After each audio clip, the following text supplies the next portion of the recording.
Hi,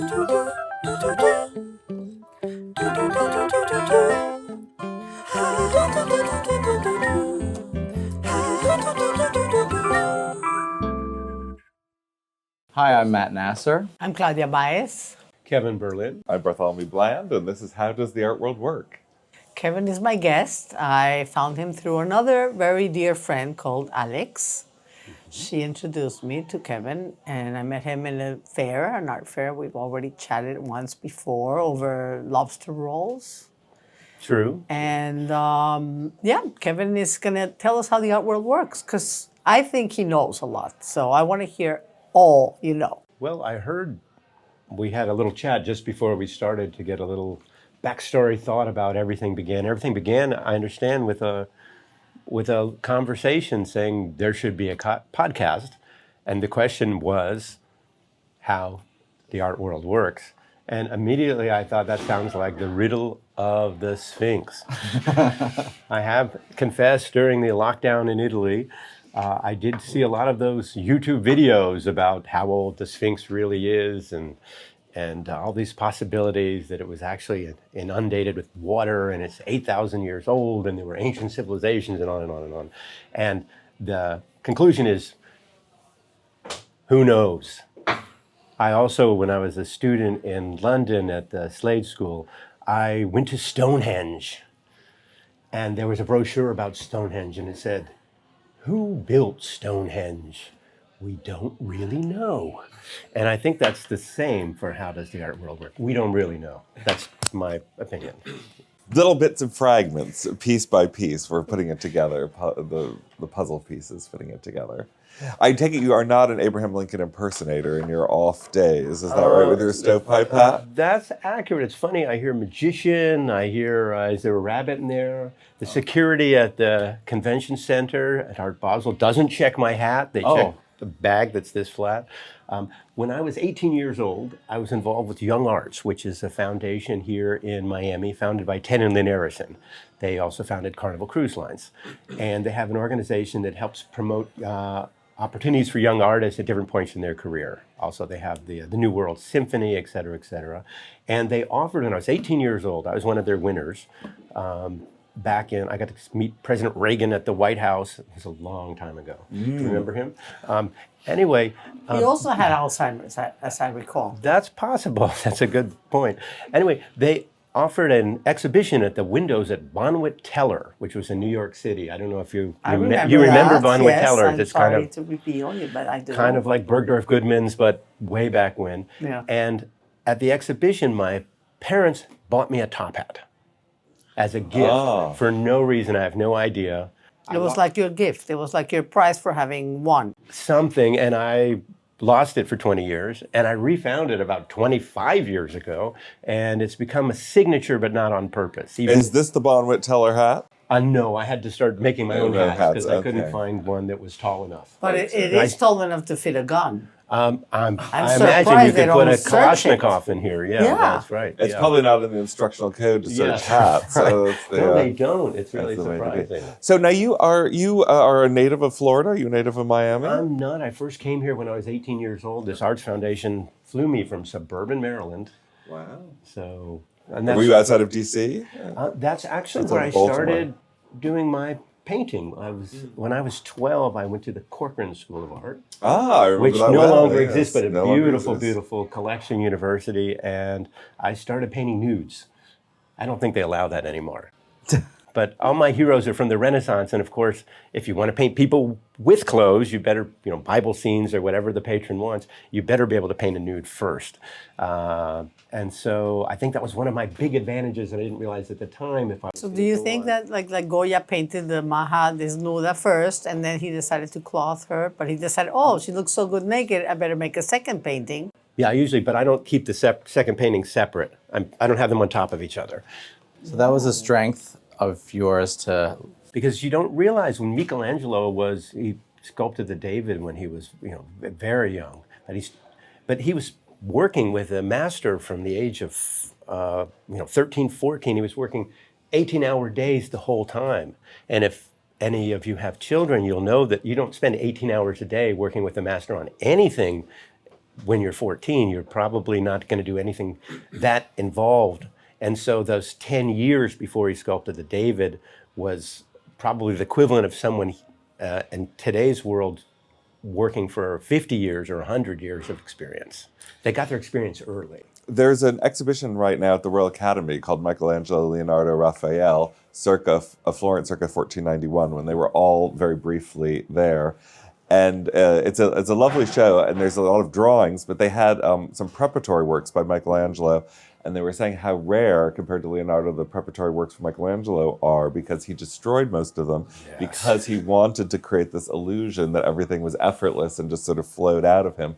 And so he didn't want all of the all the torturous drawing, underdrawing, to be revealed. And so it's quite rare to find those. That's why companies today companies like Gucci call it marketing and branding. Yes. He really erased all the history except for some small element, and that's what we remember. Yeah.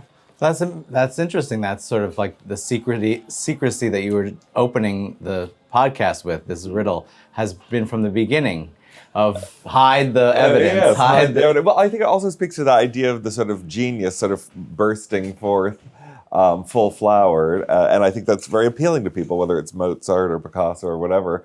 I truly believe in act before you think. I do believe in the search of the unconscious. You're looking for, when you're working, you're looking for that moment when things happen and you're not present. It's just like your subconscious acting. So for Michelangelo, I imagine it was just whenever it came out without his thinking, that was a good one. And when he's struggling, that's not good. And I agree with Michelangelo. But of course, we've changed now. I mean, I think there's a reason that Raphael has sort of moved off of everyone respects him, but he's not as beloved as some of these other artists, because I think now we don't look to the pinnacle of art. We're much more interested in the sort of arduous climb to something. I mean, there's this whole desire to see behind the curtain, to find out how the art world works, to see what the preparatory drawings look like, to see what the rough renderings look like, and to see the sort of arduousness. I think that's more appealing to people now. I noticed there was something yesterday. I was talking with a friend who's a painter from Santa Fe who was at the exhibition, and we were talking about now oftentimes the backstory is actually more significant than the work itself, and the work without the backstory doesn't have that value. And actually, funny enough, one of the reasons Michelangelo is so well known, and all of the Renaissance artists, besides the fact it was a moment of peace, enormous patronage, interest in science and humanities, etc., it was also a moment when a fellow named Vasari wrote a book called Lives of the Artists. And he was one of the architects for the main palace in Florence. And he basically realized that a lot of artists are from our neighborhood. So let me tell a story about them. He was also sitting at dinner, I think, when he started this. He mentions this in the book, but he basically wrote about Michelangelo. A lot of these artists were alive. It was that moment. And of course, Da Vinci was from Da Vinci. He wasn't really a Florence artist, but he wrote the story and tailored it in a way to really, I don't know the right word, but spark imagination. Because if you walk into the Uffizi Museum, these paintings are 500 years old. For me, they're still emotional. They're still worth looking at. How they're a masterpiece as opposed to something else, another big mystery. What's a masterpiece or what is a great work? I don't know, but there's something about them, like that TV show, The X Factor. There's something more. And Vasari was able to tell the story of all these artists, and then it was published and printed because they had the printing press by now. And here we are today sitting on Lincoln Road talking about these artists. So they had incredible branding. And my last thought is that at this point, the artists didn't even sign their work. Today, the signature is almost more important than the piece. Back then, it was the work was the signature. That's fascinating. That's fascinating. Therefore, there's this thing that we all know about, which is people stand in front of a Picasso and they go, "Oh, my son can do that," But oh no, because Picasso has been proven to be an amazing draftsman and an incredible artist. So then people go like, "Oh, unless you have that background where you can do a beautiful, perfectly rendered painting, then you can break the rules after you do that." There's like a step, right? So what I've done is I've made a painting that I love and it's good, whatever.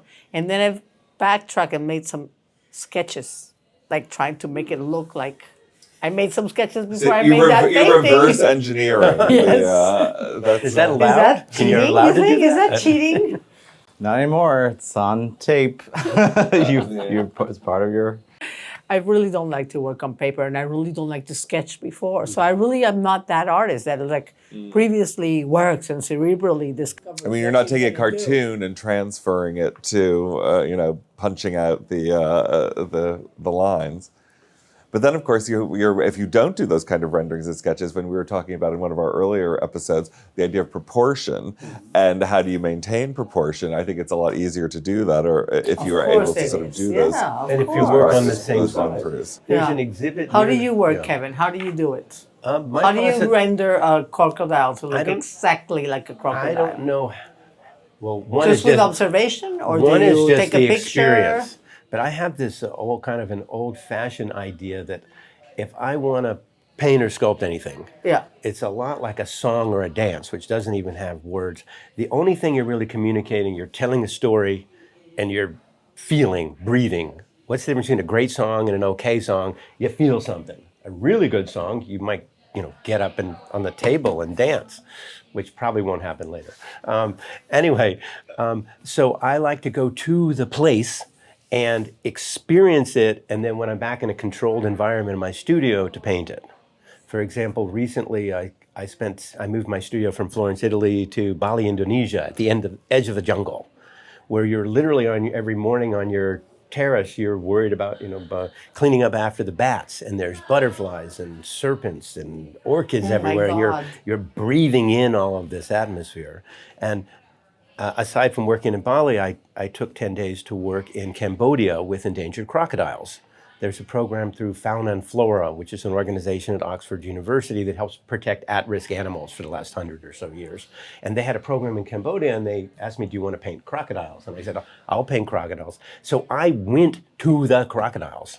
And these are crocodiles that were considered extinct until the year 2000. It's a very rare animal. They created a small breeding center where they would, the same as you would do for a crocodile farm, where they make things for fashion. And they literally made crocodiles, collect the eggs, make sure they hatch, and rewild them in a very controlled environment with the community. But I sat there, crocodile, you're the crocodile, I'm you. And at first you're first you're doing work, first you do works on paper. Right. And then probably photographic reference, a lot of other things. And the things that happen when you are on site doing these things are very different. For example, there was one moment after the second day. Remember, it's about 140 degrees outside, and it's early morning, and there are snakes that if they bite you, you'll die in a half an hour, hiding in the leaves nearby. And you realize you're painting this crocodile and he's staying still. Or she, and you think, oh, well, that's very thoughtful, this animal is staying still. There's some kind of a fenced border. And then you realize that crocodile is looking at you, and you're looking at that crocodile. And you know what you're thinking, but this animal's been thinking for 100 million years, food. And so when you move over here, the crocodile doesn't move. He's an ambush predator. It waits to your most innocent moment, and then he's looking at you. And it's that kind of locked real contact that you're back in the studio in Florence, for example, with all of your paints and your perfect lighting and everything. You almost put yourself in a trance and relive it. In this case, I relived it with friends because I decided to paint about where the crocodile shouldn't be. I painted crocodiles at a party. You did? Yeah, crocodiles in the house. That was a couple of the paintings are called. So they're paintings of having a drink, and there just happens to be a crocodile in the room, but nobody seems to notice. I also painted crocodiles on Mars, because of course, if you ask a 4-year-old, where should a crocodile be? Should it be at a party? Should it be in your kitchen? No, it should be on Should be on Mars. They know. Shouldn't be on Mars. A crocodile should not be on Mars. So do you consider your work surrealism, or part of surrealism? Because one of the things we noticed at the fair this year was a sort of reinterest in surrealism of all different types. We were talking to one dealer who said she thought it was because the world is so difficult that people want to go off in their own imaginary realms, and there's a much stronger impetus for artists to do that now. I think there's that, but it's also probably something that you would understand, in that if you're making a painting or a sculpture, that has certain limitations which are also its strength. A painting doesn't move. It doesn't change at all. Even a song, there's some transformation over moments. Even if you read something, maybe it's changing. And so you have to communicate with the limitations of that medium. And if you do it well, you'll actually use the strengths that it doesn't change. And so, for example, you have to show two moments in time at the same time. If you look, there's a sculpture by Rodin called the Walking Man. And if you look at it, it's basically looks like this lump of bronze, it's pretty much the torso and legs, is moving. And you wonder, how could that be moving? Or you hear about these paintings where they say the eyes following you around the room. It's because you're showing two different moments. If you look at my painting, you often see someone very frontal in it. But if I said, look to the right, you would go like this, your head would turn. I mean, it's really a choreography. So what I'm doing is I'll paint them like this and like that, where their head is still. So I'm showing this moment and that moment at the same time. When you look at that person in my painting, they're turning their head, but you don't know why. Mm-hmm. And the same with the Rodin, the Walking Man. When you take a step, if you photograph it, you'll see it looks like you're hopping, hop, hop. But if you take this step and that step and make them at the same moment, your mind, because you've seen so many people moving your whole life, you'll fill in the information. You'll experience it. I think there was an artist named Degas. He said, French guy. Of course, yeah, Degas with all the horses. He's trying to capture movement. Degas, that's his life. Ballet, dancers, of course. Horse. He said good painting is done with as much knavery, trickery, and deceit as the perpetration of a crime. I had a wonderful art teacher in suburban Maryland when I grew up. I also had very good teachers besides this experience. And that's one of the things he taught us, when you show me your sketch, is that a crime? What, did you steal a pencil? What did you do? Did you rob a bank? Is it mass murder? Is it, your in your Dr. experience, Evil? You had good teachers? Teachers taught you? I've had only great teachers. Really? And a lot of times, I don't feel guilty exactly, but I've had a chance to learn from people that a lot of people didn't, and in some way that's a certain opportunity. I'm still friends with my high school art teacher, Walt Bartman. He in suburban Maryland, he founded his own school, the Yellow Barn School. So you don't find the teachers withhold information in order for you to keep coming to the class? I think each teacher offers something different, and I think we as artists are fluid. You're like that water flowing in, I don't know if there's a river around here, but we're not the same even a few minutes later, so you're teaching a different person. And sometimes you have to be that person to even take in this kind of information. I was at Yale as an undergrad, and I studied in London at the Slade School, and had a whole variety of teachers, but I was very fortunate that most of the teachers matched what I was thinking about or what I wanted to do, with a few exceptions. And this is the mystery. I also had, I won't mention the name, I had the worst teacher I ever had at Yale University, which you would not imagine that because it's a very prestigious program. And how about art dealers? Have you had art dealers? Many. Many. Yeah, and I can tell you that, and I know a lot personally from So what is journalism. the clue? Tell our audience, how do you get an art dealer? Oh, that's easy. I'll You're the first artist we've had on who said, "Oh, that's easy." This is a piece of cake. No, there's the simple thing is you have to do. I call it the octopus strategy. Okay.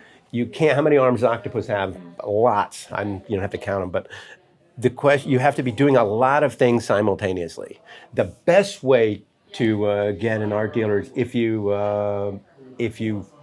art dealer is drowning in a swimming pool, if you rescue the art dealer, you have a really good chance. Well, that is actually, for example, that's a thing. Yeah, it's the reality. I just read in the paper, a guy gave his liver to his art dealer. Half of his liver. You want a show? You want the piece you want on the wall? You might want to consider it. The second one. Let's go for another arm. We're going to fill the whole table here. The another arm is close personal friend. Someone who children go to school with the art dealer. Someone who's a close friend. Because ultimately, the art dealer has much less space and opportunity than you might think. It's like there's a certain, like a car, there's a certain amount of gas before you have to put in more gas. So there are many more artists then they're able to choose. That is true. Then they have the time to promote or to work with.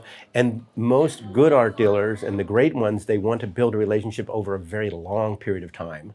And so they need to choose carefully somebody that they can grow with so that what they invest today. It's a similar, as a business, a similar problem in the movie business. They used to have the studio system with Errol Flynn and Greta Garbo, and you had a contract. You're going to make 6 movies for me, so we're spending all this money on the first movie and the second and the third because I still get you for the next. It's going to pay off. Now, 1 movie, and that's it. So you spend all that investment, and then the guy the girl you raised up is now leaving you and making money for somebody else. Right. So it's a challenge for the art dealer. That's a very interesting analogy to the movie studios, because I've never heard that quite put the same way. And yet we've talked about that just on the last couple of podcasts about people getting to a certain point in their career and then leaving the dealer who they're with and going on to a blue chip gallery, going on to a much bigger international gallery. And how that kind of stinks for the art dealer, if not for the artist. It's a challenge for the art dealers too. Sometimes the artists are very vulnerable, and of course we have a lot of sympathy for the artists, but the art dealers are also vulnerable. I went to visit in London, this was maybe 20 years ago. I went into the Gagosian Gallery, which of course is one of the galleries. And I chatted with somebody there, and we got to know each other a little bit. And at some point she told me, she said, "Well, are you famous?" And I said, "Well," because I was curious about how would I get into this gallery. And this was 20 years ago. And she said, "Well, you really are going to get into this gallery if you've already gone through every step of being recognized, of having the good collectors." It's kind of like you've heard the word in a supermarket, cherry picking. That you're going to pick, if you have time, you'll just pick the best few cherries. Like you do with a tomato, you take the best tomato and leave the other ones for someone else. So that process is kind of a proven record.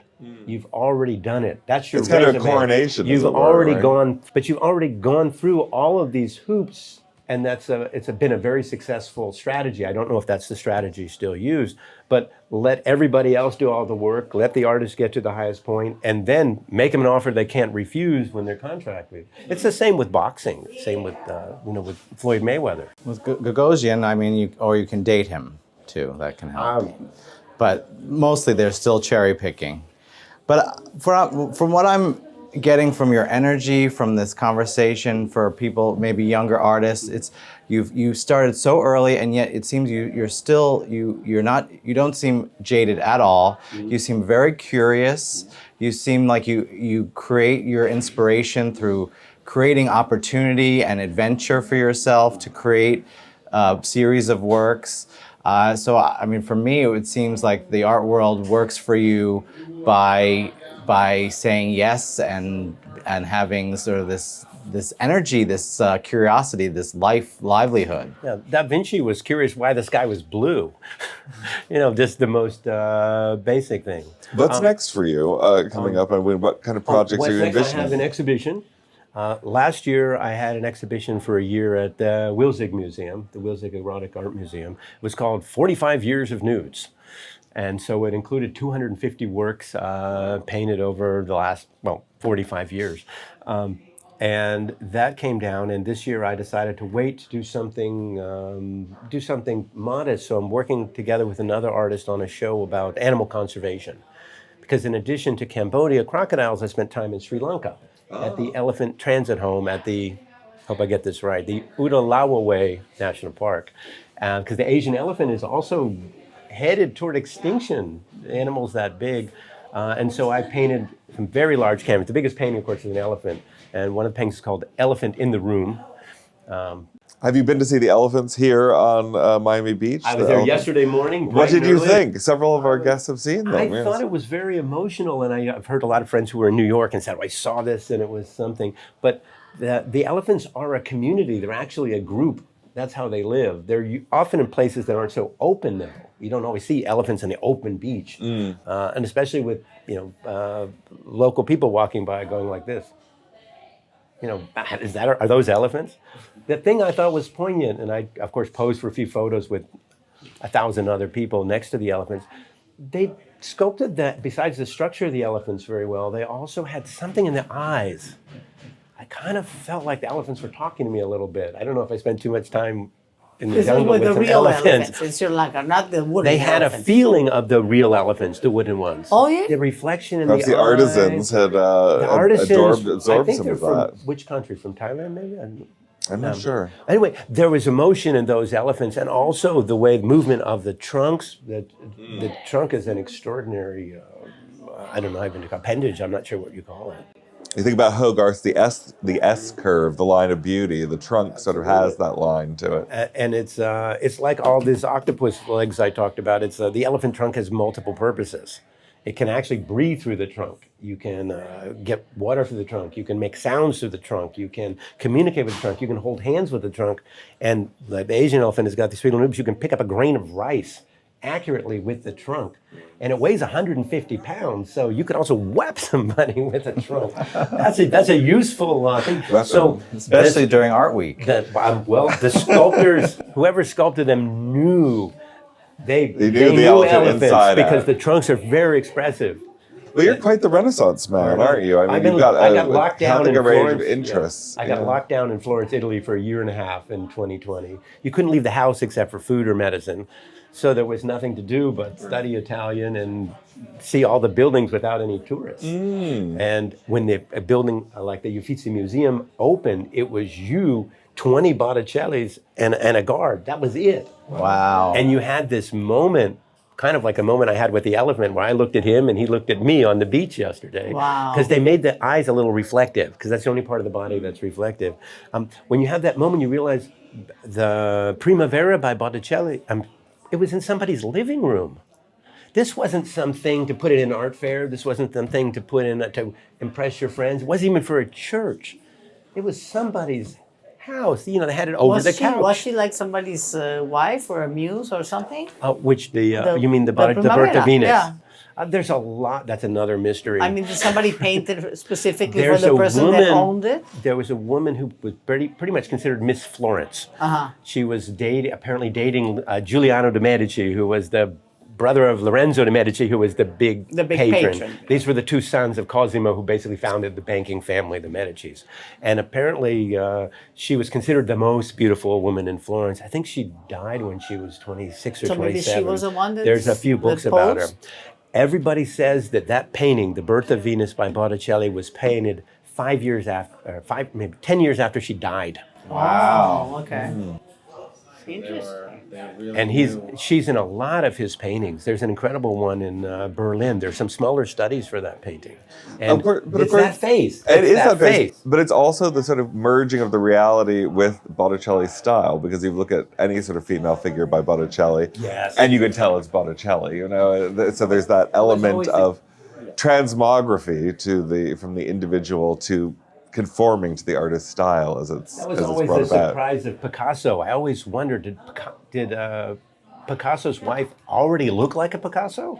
Or did we see so many Picassos of her that we think when we see of that? her, yeah. But I think as an artist, you probably choose, if you're painting figures, you probably choose people somehow you That's communicate what with. I tell everybody. Every Yeah. time I make their portrait, I'm like, right now you don't like it. You're not going to like it now, but eventually it will be you. Yeah, because that's right. That's what I said about Gertrude Stein, Really? right? Yeah. When she said, "This doesn't look like me," and he said, "It will." Exactly, it will. Yeah. Did you see the Monet show in England? No, I haven't seen that. I would love Oh to, my of God. course. That and the Corto Gallery. Did you see it? I have not seen it. Now we've got to go there, boy. The way to get in is you become a member of the Corto because there are no tickets. So you become a member, you pay your $90, you're a member, you can go in. It's 2 rooms of Monet painting from his window, the Thames River, painting from the Savoy Hotel at different moments in time. And it's just like, it's like going to heaven. It's beautiful. The 2 rooms are amazing. You walk in there, you're like, oh my God. So Sounds like well a done. lockdown project. Honestly, yeah. recommend it highly if you're in London. And if it's still up, I mean, I don't know when I it's would love coming to see down. that. But I think yeah. it's going down in January. Oh, January. I That's think even soon. it's very No. soon, and I think even the membership tickets are gone now for a lot of the dates. So Really? yes, it's been very popular. No, you can always Well, be it's a like member of a STEM. museum. Or be a student, and you can Yes. go as a student. Yeah. Somebody told me that they stood outside the court door with a little ticket, old man that I sat next to somewhere. I need a ticket. And he looked so pathetic that the people in the court don't let him in. Good. He was probably bad for publicity. I'm Claudia Baez, Kevin Berlin. and he has a show in Palm Beach. On December 19 at the Palm Beach showroom. I'm Matt Nasser. I'm Bartholomew Bland, and this is How Does the Art World Work? Bye.